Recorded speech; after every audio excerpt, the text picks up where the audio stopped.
The war for Carvel did not end with victory or surrender. It ended with silence. King Valor Threx lay half buried beneath the twisted remains of a command cruiser, the once proud alloy of his armor split open like a cracked shell. The ash fields stretched endlessly around him, a graveyard of scorched earth and drifting wreckage. Smoke hung low over the horizon, thin and gray, as if the planet itself was exhaling its last breath. His internal sensors flickered, struggling to interpret pain that had long surpassed anything they were designed to measure. He could not move his lower limbs. One wing joint was crushed entirely, nerves severed beyond repair. Every breath felt borrowed. Above him, the stars were unnaturally still. Moments earlier, though time had become meaningless, those stars had been filled with fleets. Dravathi banners. Coalition sigils. Allies who had sworn blood oaths to stand until the last command was given. Now there was nothing. Only distant engine trails fading into the void. Valor's helm crackled as fragmented transmissions bled through damaged receivers. Casualty classification confirmed. No recovery advised. Strategic withdrawal authorized. Each voice was calm. Efficient. Final. He forced his head to turn a fraction, enough to look toward the sky where the last coalition flagship lingered. Its massive frame paused, just long enough for its engines to realign. Valor waited, foolishly, for a recall order. A rescue wing. Anything. The flagship jumped to hyperspace. A low, soundless laugh escaped his throat, more vibration than voice. So this was how it ended. Not on the charge. Not blade to blade with an enemy worthy of song. But discarded, like a broken weapon no longer worth carrying. His species revered endurance. From birth, Dravathi warriors were taught that survival was not a right but a duty earned daily. Valor had earned it 1,000 times over. He had led from the front, shattered enemy lines, turned impossible defeats into legend. The coalition had called him indispensable, until the moment he became inconvenient. His life support chimed softly. Oxygen, 18%. Cardiac instability detected. Estimated survival, 47 minutes. ***. Enough time to think. Too much time. He remembered the final command council before the retreat. The way their eyes slid away from him. The subtle recalculation behind polite words. He had been too wounded to extract cleanly, they said. Too large a risk. The war was already lost. Saving one king would not change the outcome. Honor, it seemed, had a cost ceiling. Valor closed his eyes. If this was death, he would meet it as a king. He slowed his breathing, conserving what little air remained. Let the galaxy remember him as fallen in battle, not abandoned in the dirt. The ash shifted nearby. His eyes snapped open. At first, he thought it was debris settling, the planet rearranging itself around another corpse. Then his external sensors caught a faint vibration, rhythmic, mechanical, approaching. Engines. Not coalition class. Not Dravathi. The energy signature was wrong. Crude, almost inelegant, yet stubbornly stable. Scavengers, perhaps? Or worse, observers come to catalog the dead. A shadow passed over him as a vessel descended through the haze. It was angular, scarred, utilitarian in design. No ornate fins. No intimidation displays. Its hull bore markings he did not recognize, simple symbols stark and unadorned.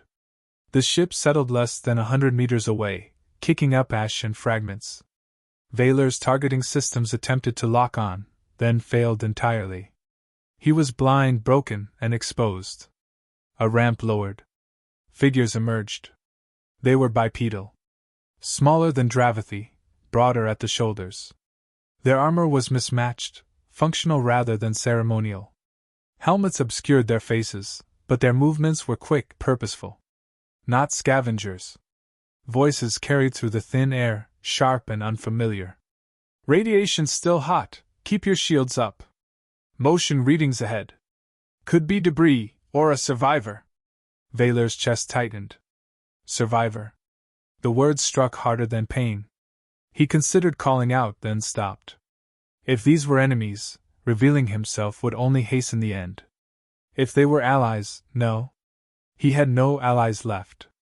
The figures approached cautiously, scanning the wreckage.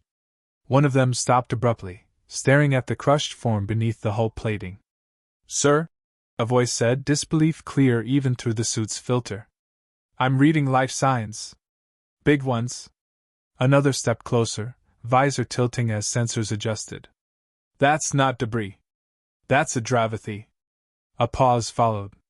Vaylor could almost feel the weight of recognition settling over them. "That's him," someone said quietly. "That's the king." Silence stretched between the humans, because that was what they were, Vaylor realized dimly. Humans. The newest species to claw its way into interstellar relevance. Late to the war. Late to everything, according to the coalition. One of them muttered. "They left him." Vaylor forced his remaining strength into his voice. It emerged rough, distorted. "Leave," he said. "There is no honor in retrieving the dead." The humans froze. A taller figure stepped forward, kneeling despite the ash and heat. "You're not dead," the human replied simply. "I will be," Vaylor said. "Soon." The human's helmet turned, as if listening to something over a private channel. When they looked back, their posture had changed, not fearful, not reverent. Resolute. "Yeah," the human said. "Not today." Behind them, another voice cut in, sharper now. "Command, this is Recon Team 7. We've located King Vaylor Threx. He's alive. Condition critical." Vaylor's vision blurred as alarms flared within his suit. Confusion warred with fading consciousness. "You have no claim to me," he managed. "No treaty. No debt." The human placed a gloved hand against the wreckage, already assessing how to move it. "We know." "Then why?" Vaylor asked. It was the last question he expected to ask any being in the galaxy. The human paused, then answered without drama, as if the truth required no embellishment. "Because leaving you here would be wrong." Vaylor had no response. The world dimmed as his systems finally began to shut down. The last thing he heard before darkness took him was a human voice barking orders, urgent, alive, defiant against the silence of the battlefield. Vaylor drifted in and out of awareness as if caught between collapsing stars. Sensation returned in fragments. Pressure against his chest, vibrations beneath his spine, sharp bursts of light behind closed eyes. Voices surrounded him, layered and urgent, spoken in a language his translator struggled to stabilize. "Pulse is erratic. Whatever passes for a heart in this species, it's failing. Then keep it from failing. I don't care how." Metal screamed as something was cut away from his armor. Cold air rushed across exposed flesh, followed by heat as field generators activated. Vaylor tried to move, to reach for the blade that was no longer at his side, but his body refused to obey. "Careful," a voice warned. "That plate is fused to bone." "Yeah, I can see that." "Grab the cauterizer." He wanted to demand answers, to remind them that touching a Dravathy king without permission was once punishable by death. The thought faded as pain surged, then dulled under chemical suppression. They were inside a ship now. He felt it in the steady hum beneath the chaos, the controlled gravity pulling him flat. Overhead lights passed in a blur as he was rushed through corridors, his massive frame barely fitting on the transport sled. "Vitals dropping again," someone said. "He's crashing." A sharper voice cut through the noise. "Not on my watch." "Increase flow.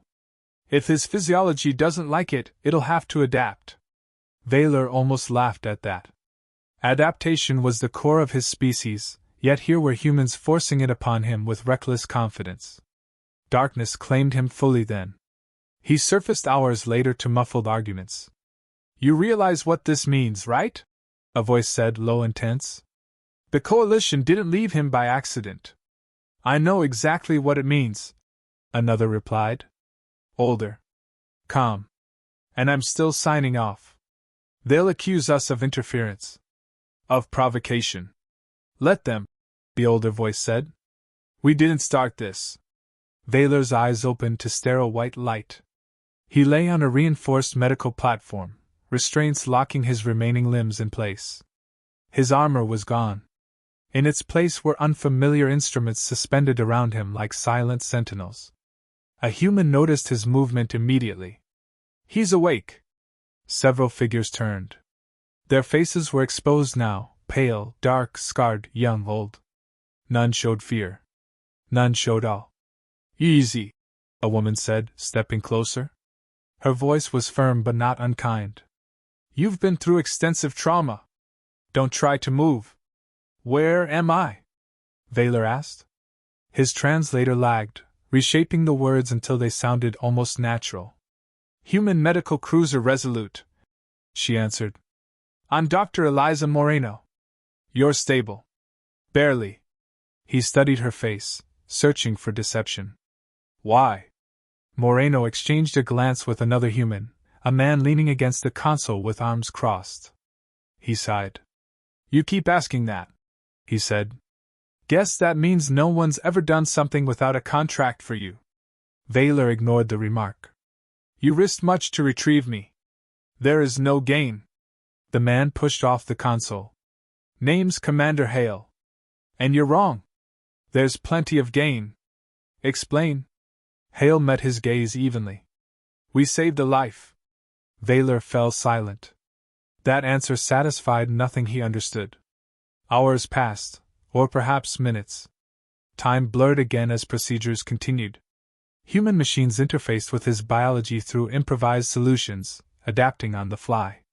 They spoke openly around him, debating methods, disagreeing loudly, then resolving differences without hierarchy or ritual. It was chaos. Effective chaos. His neural clusters stabilizing. Moreno said at one point, relief evident. "Didn't think that patch would hold." Hale gave a short laugh. "Good thing you tried anyway." Later, when the urgency eased, Vaylor found the strength to speak again. "The Coalition will come," he said. "They will demand my return. Or my death." Hale didn't deny it. "Already did." Vaylor's eyes narrowed. "And yet I remain here. For now," Hale said. "We're discussing the for now part." Another human entered the bay, expression tight. "Sir, long-range channels are lighting up. Sanctions threats. Trade restrictions. They're not even pretending this is about protocol." Vaylor felt something unfamiliar twist in his chest. "Guilt." "Then release me," he said. "I will not be the cause of your suffering." Moreno stopped what she was doing and turned sharply. "You're not a cause. You're a patient." Hale nodded. "And we don't hand over patients because someone powerful feels uncomfortable." "You do not understand," Vaylor said. "The Coalition abandons liabilities. That is how stability is preserved." Hale leaned closer. "That's where we differ." The room grew quiet. "We don't measure stability by who we can discard," Hale continued. "We measure it by who we refuse to." Vaylor searched their faces again. He found no calculation there. No hidden ledger weighing his worth against their losses. Only stubborn resolve. "Your species is illogical," he said finally. Moreno smiled faintly. "We hear that a lot." Alarms chimed softly as the ship altered course. Vaylor felt the shift in inertia. "Where are you taking me?" "Out of immediate Coalition reach," Hale replied. "For now." "And after?" Hale exhaled slowly. "After, we deal with the consequences." Vaylor closed his eyes, overwhelmed not by pain but by something far heavier. In his long life, loyalty had always been conditional. Strength respected only while it served. When he fell, the galaxy turned away without hesitation. Humans had arrived late to the battlefield, owed him nothing, and yet had cut him free with bare hands. As exhaustion pulled him under once more, a final transmission reached the Resolute, echoing faintly through the bay. "Human vessel, you are in violation of Coalition directive. Surrender the Dravathi King immediately." Hale's response was calm, transmitted without flourish. "Negative." Moreno glanced at him. "That's it." No justification? Hale watched Vaylor as he answered. That is the justification. Vaylor drifted back into darkness, not alone this time. For the first time since the war ended, the silence beyond the hull no longer felt like abandonment. It felt like a line being drawn. Vaylor woke to quiet. Not the hollow silence of the ash fields, nor the oppressive stillness of a battlefield after retreat, but something controlled and deliberate. The Resolute hummed softly around him, a constant undercurrent of life. He lay in the same medical bay, though much had changed. The restraints were gone. His chest no longer burned with every breath. Pain remained, but it was distant, dulled to a reminder rather than a command. He flexed his remaining wing joint. It responded slowly, imperfectly, yet it responded. You're awake again, Dr. Moreno said from across the bay. She was reviewing a floating display, hair pulled back, sleeves rolled to her elbows. That's good. Means the neurograph didn't reject. You altered my nervous system, Vaylor said. Yes, she replied without apology. You would have died otherwise. He considered that.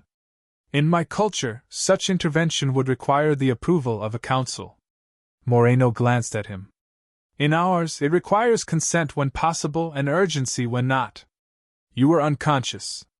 Vaylor let the matter rest. He was alive. That fact alone undermined decades of belief. Commander Hale entered shortly after, carrying a data slate. He stopped at the foot of the platform, studying Vaylor as if confirming he was still real. You look better than you did yesterday. I was closer to death yesterday, Vaylor replied. Fair point. Hale gestured to a nearby chair and Saturday. We need to talk. Vaylor inclined his head. I assumed as much.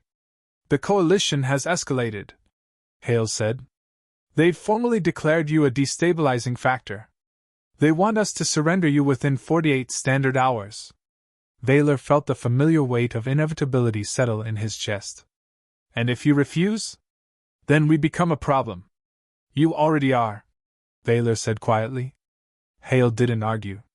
They're threatening sanctions, trade locks, military pressure. You cannot withstand them, Vaylor said. Not alone. Hale leaned back. We didn't save you because we were confident. We saved you because it was right. That word again.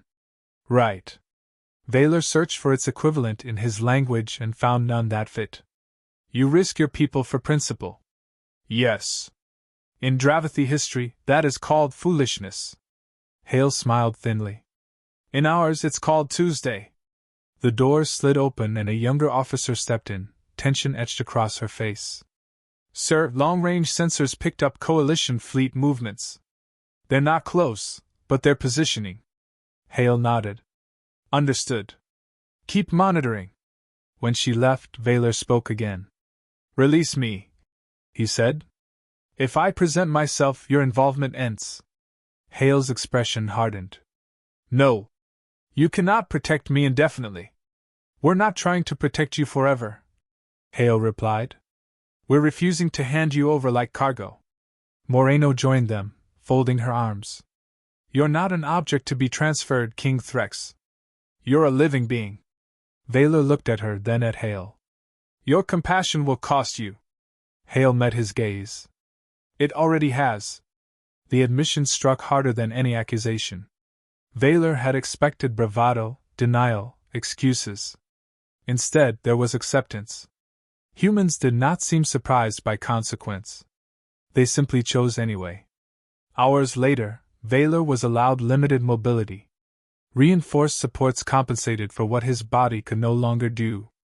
As he moved through the corridor, crew members paused, watching him with curiosity rather than fear. Some nodded. One offered a brief salute, awkward but sincere. Why do they acknowledge me? Vaylor asked Hale. Because you're here, Hale said. And because you matter to the people who saved you. That is not reason enough. It is to us. They stopped at an observation deck overlooking open space. Stars spilled across the viewport, distant and cold. Vaylor remembered how similar they had looked as the coalition fleet departed. They abandoned me because I was inconvenient, Vaylor said. Because saving me required effort they no longer wished to spend. Hale didn't interrupt. I believe that was strength, Vaylor continued. Efficiency. Survival of the whole at the expense of the few. And now? Hale asked. Vaylor hesitated. The answer felt dangerous. Now I wonder how many were sacrificed before me. How many died believing abandonment was honorable?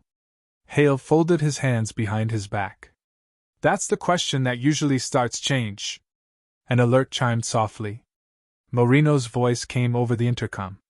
Commander, you should see this. They returned to the medical bay. A holographic projection filled the air, displaying coalition channels. Vaylor recognized the insignia of Chancellor Zirin Voss. The message repeated on loop, cold and precise. Human vessel Resolute, your continued harboring of King Vaylor Threx constitutes interference. Failure to comply will result in immediate consequences. Moreno shut it off. That's the fifth version. Each one more threatening than the last. Vaylor straightened as much as his injuries allowed. Then allow me to speak. Hale raised an eyebrow. You sure? They have already judged me, Vaylor said. But they have not yet heard me. A channel was opened. Vaylor faced the projection of the Chancellor, his image towering, impassive. I was declared lost, Vaylor said, voice steady. Not because I was dead, but because I was inconvenient. I bled for the coalition, and when I fell, I was discarded. The Chancellor's eyes narrowed. You are alive because of unauthorized interference. No, Vaylor replied. I am alive because humans refuse to abandon me. Silence followed. Not technical, deliberate. Vaylor continued. If this is the cost of your stability, then it is built on cowardice. The transmission cut abruptly. Moreno exhaled. Well, that went about as expected. Hale studied Vaylor. You realize what you just did? Yes, Vaylor said. I chose a side. Hale nodded once. So did we. As the Resolute adjusted course again, Vaylor felt something unfamiliar take root within him. Not obligation. Not debt. Something chosen. Honor, he realized, was not what the galaxy claimed it to be. It was what humans practiced when no one was watching. The Coalition did not wait. Within hours of Vaylor's broadcast, space around the Resolute shifted from empty to tense. Sensor screens filled with distant contacts, organized, deliberate, unmistakable. Warships, forming a loose perimeter just beyond weapons range. Not an attack formation. A warning. Commander Hale stood at the center of the bridge, hands clasped behind his back, eyes fixed on the tactical display. No one spoke unless necessary. Every crew member understood the moment for what it was. The galaxy was watching to see whether humanity would blink. They're holding position, the sensor officer reported. No weapons lock yet. Yet, Hale echoed. Vaylor stood beside him, supported by a reinforced brace, his towering presence drawing glances even now. He studied the enemy's ships with the calm born of countless battles. They expect hesitation, he said. They believe fear will finish what abandonment began. Hale glanced at him. They don't know us very well. A channel request chimed. Coalition command. Hale accepted it without ceremony. Chancellor Zirin Voss appeared, his image sharp and imposing, eyes cold with authority. Commander Hale, he said. Your actions have forced this escalation. Hale's expression remained neutral. We didn't escalate anything. We refused to comply. You harbor a destabilizing element, the Chancellor replied. Surrender King Threx immediately, and this ends. Vaylor stepped forward. You speak of stability as if it were fragile glass, he said. But it is built on silence and fear. Voss ignored him, gaze fixed on Hale. Humanity is new. You lack the perspective to understand what must be done to preserve order. Hale leaned slightly toward the console. Order that requires abandoning the wounded isn't order. It's convenience. A ripple of unease passed through the bridge. Several coalition ships adjusted formation, engines flaring briefly. A show of strength. Final warning, Voss said. Step aside. Hale did not raise his voice. No. The word carried weight because it was unadorned. No speech. No threat. Just refusal. The channel cut. For a long moment, nothing happened. Then the wider comm network erupted. Signals flooded in from across coalition space. Queries. Reactions. Accusations. More than a few voices sounded uncertain. Vaylor recognized some of the species watching now, those who had followed the coalition's lead without question, those who had looked away when he was left behind. They are divided, Vaylor said softly. Your defiance has cracked their unity. Good, Hale replied. Means they're thinking. A new transmission forced its way through, bypassing coalition encryption. An independent fleet commander, her insignia unfamiliar. This is Admiral Sarek of the Alathi, she said. We witnessed your broadcast, King Threx. Is it true you were declared expendable? Vaylor answered without hesitation. It is. The Admiral's mandibles twitched. Then the coalition lied to us. More signals followed. Questions turned into murmurs. Murmurs into outrage. The coalition ships tightened formation, but they did not advance. They're losing control, Moreno said from a nearby station, eyes bright with disbelief. They didn't expect transparency. Vaylor straightened, pain flaring briefly before settling. They never do. Another alert chimed, this one internal. Damage control teams reporting readiness. Medical crews on standby. Every human aboard the Resolute had made their peace with what might follow. Hale turned to Vaylor. You don't owe us anything, he said quietly. If this turns violent, you'll be a target. Vaylor met his gaze, unflinching. I was a target the moment they left me to die. I will not retreat again. He stepped forward, requesting an open channel. Hale hesitated only a second before granting it. Vaylor's image projected across the system, broadcast without filter. I am King Vaylor Threx of the Dravathi, he said. I stand alive because humans refuse to abandon me.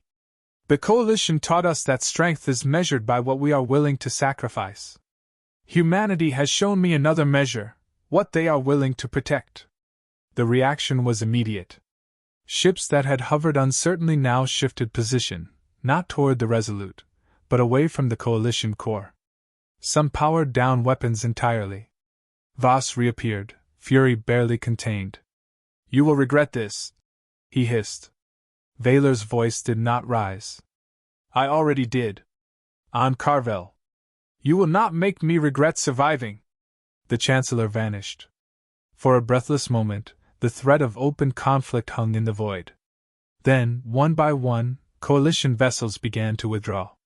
Not in retreat, but in retreat's quieter cousin, disengagement masked as strategy. They're backing off, the censor officer said. Not all of them, but enough. Hale exhaled slowly. Stand down from combat readiness. Maintain shields. Cheers did not erupt. No one celebrated. Victory, if it could be called that, felt too fragile for noise. Hours later, the system lay calmer. The coalition fleet had pulled back to a respectful distance. Independent forces lingered, watching, reconsidering loyalties long assumed unbreakable. Vaylor sat once more in the observation deck, stars drifting past. Hale joined him, offering a cup of something steaming. It's bitter, Hale warned. Vaylor took it anyway, tasting unfamiliar heat. So is truth, he said. Hale smiled. You made things complicated today. Yes, Vaylor replied. That seems to be a human specialty. Silence settled between them, not heavy this time. Thoughtful. My people will hear of this, Vaylor said. They will ask why humans stood when others fled. And what will you tell them? Hale asked. Vaylor considered the answer carefully. That humanity does not calculate honor. They live it. Hale nodded once, accepting the weight of that. As the Resolute altered course toward human space, messages continued to arrive, some cautious, some supportive, some fearful. The galaxy had shifted, not through conquest or decree, but through refusal. Vaylor gazed out at the stars, no longer seeing them as witnesses to abandonment. He had been left to perish by every alien race he trusted.